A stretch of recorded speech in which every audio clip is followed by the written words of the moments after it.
Thank you. Culture increases flows of people, artifacts, and ideas, the necessary archaeology. His Royal Highness, authorities, dear colleagues, students, ladies and gentlemen. To be the last one with a key speech is a bit difficult because something has been already said. So let me start with a short quotation taken from the speech that Giorgio Lapira, historical and unforgotten mayor of Florence, delivered at the opening of the first Mediterranean colloquium in this same hall, the 3rd of October of 1958, exactly 60 years ago. Si tratta di una crisi che non si limita a un ristretto spazio sulla terra o a un gruppo di civiltà. È una crisi che riguarda tendenzialmente il mondo intero, tutti i popoli, tutte le nazioni, tutte le civiltà che danno un contenuto e un valore alla vita degli uomini. It is a crisis which is not limited to a narrow space on Earth or to a group of civilizations. It is a crisis that basically concerns the whole world, all people, all nations, all the civilizations which gave a content and value to the life of people. We still are looking after and waiting for an answer. Please, let me now acknowledge my deepest gratitude to the Scientific Committee of the Congress for the kind honor they made to me in asking to deliver today a keynote speech to you. Although my first reaction was to think, oh my God, now and for the rest of my time, I am certified as what in Italian sounds un vecchio trombone, or in English, much more politely, as an old chap or an authority in the field. Thinking of the concept of a keynote, it was very clear to me the meaning of note. After all, I am full professor since many years. So I concentrated myself on the first word of the expression, key. To pretend for myself an academic standard, I looked on a dictionary the meaning of key. And of course, I didn't discover something really exciting, except that keys are used both to open and to close, as Monsieur de la Palisse thought to each of us. And, indubitably, being this one an opening, I will use my time, my short time, for some reflections and a little provocation. I start with this last point, which is more close to my spirit. I wonder about the meaning of a keynote, being that I'm sure that most, if not all of you, has already prepared and written the paper, largely ignoring the theme of the Congress and instead concentrating the efforts on her or his particular research, no matter how far it is from the suggested theme. Don't be worried. Of course, I am aware that this is a Congress on archaeology and not a symposium on philosophy. I call this brief speech the necessary archaeology. I am proud when people refer to me as an archaeologist. A little bit less when they mistakenly refer to me as an Islamic archaeologist and not as an archaeologist tout court, as the label of archaeologist of the Muslim civilization is probably not correct, too long and too boring. I firmly think that nowadays archaeology is a true science. And it is too easy to remind to you that in the classical Arabic Islamic world, which inherited and transformed the Greek-Roman tradition, a distinction between humanistic disciplines and so-called precise sciences was a nonsense. Some of you will object that I am forgetting a certain Galileo Galilei and talking in Florence. Not at all. I believe that today, not only archaeology is a true science, but it is the science. A science that is necessary to our society and is everything, maybe even too much. The answer to culture increases is the development of archaeology as a global and all-inclusive science. In the view, probably an old view coming from an old professor, archaeology not only should be used to discover and describe the past, but even more to plan and build the future on solid grounds.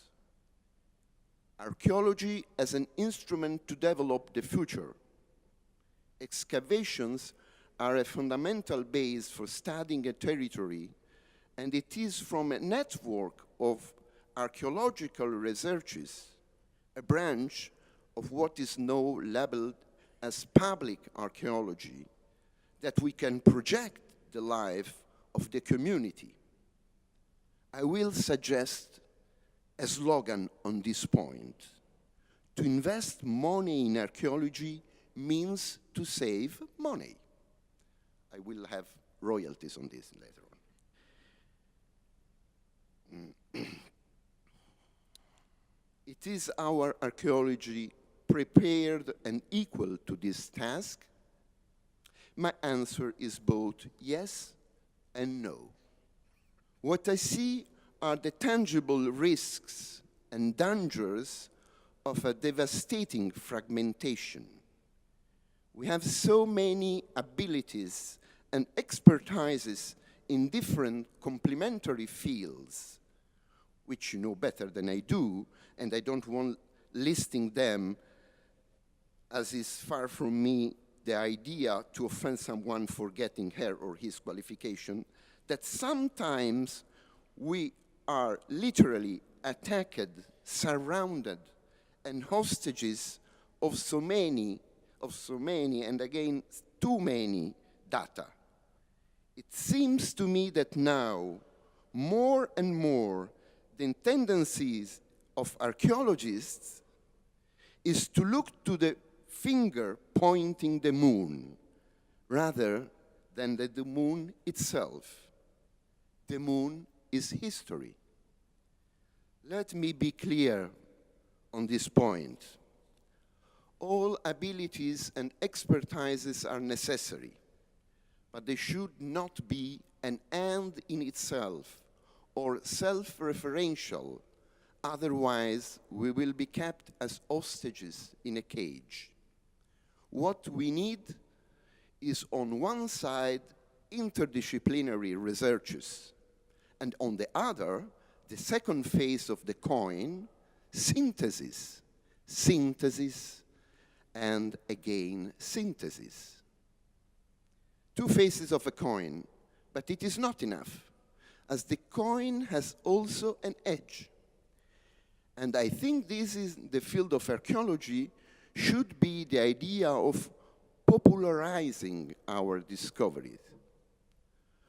Not always we have been able to perform correctly this task. In this respect, I want to remember a dear and good friend of many of us who left us a few years ago. Although we were friendly but frankly often discussing several crucial matters, especially on methodology, I cannot avoid to prize what Michele Piccirillo has done to make Jordan archaeology a worldwide better known field. We are victim at a certain level of the Indiana Jones syndrome. When asked what is my teaching in the university, my answer is archaeology and history of Islamic art.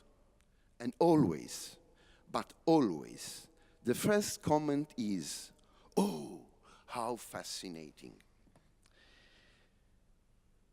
I smile, because I have no choice, but at the meantime, I am thinking, what is fascinating in standing hours under the sun, sometimes with serious belly problems and little water to waste, looking at Earth and finding, when it is an happy season, hundreds of pottery shards? People, common people, what we will refuse the idea of ourselves as in an ivory tower. By the way, I never have seen the tower, and I hardly doubt it has ever been in ivory. For whom we work, common people, we work for them, identifies archaeologists mainly with huge quantities of golden objects discovered in very exotic places. Sometimes we have missed the opportunity to give correct information, and we also missed the mission to inform the public in a scientific and in a popular way. I'm sure you will understand quite well this point. But I am also sure that in this precise moment, each of you is agreeing with me, thinking I'm not talking of him, but of another colleague. Please take a look to most of the published excavations report. So many drawings of plans, sections, pottery, fragments, and shapes, and typologies, and so on, publications which often are really difficult to study, even for the specialist of another archaeological site of area. I know that they are scientific reports, and the main aim is the academic career of the one who has written them. But we also need a much more simple and easy approach, the common people's one. No one is perfect, and perfection belongs to God. It's something I often repeat during my lectures. But as I always tell my students, when they give me one of their unreasonable answers to a simple question, and I object that the argument is not perfectly developed, and they quote me saying, no one is, I repeat telling them, you always should try, at least try to reach perfection, even if it is impossible. This aptitude, an aristocratic one, left an enormous and, in my opinion, devastating space to what is spectarchaeology, which means spectacular archaeology. Whose world champion is an Arab I will not quote. I suppose that if I am correct, which is not given for granted, of course, but also it is not sure I am mistaken, we should think or rethink our strategies of communication, starting from the base, and this means starting with kids in the schools. I am a grandfather and personally know quite well the problem. It is far from being simple, but it is necessary, another necessary archaeology. I am going to conclude my speech with another question which I left behind the screen, but now I briefly want to bring in front to you, to your kind attention. Why Jordan? Jordan, in my view, is one of the most spectacular and natural places for archaeology. And this is not the same for many other countries or nations. Jordan is a land of movement, of roads, of itineraries. It has been not just now, but for a long time in the past, a place of frontier, border. But at the same time, it has been a place of settlement, where also an original cultural elaboration was on stage.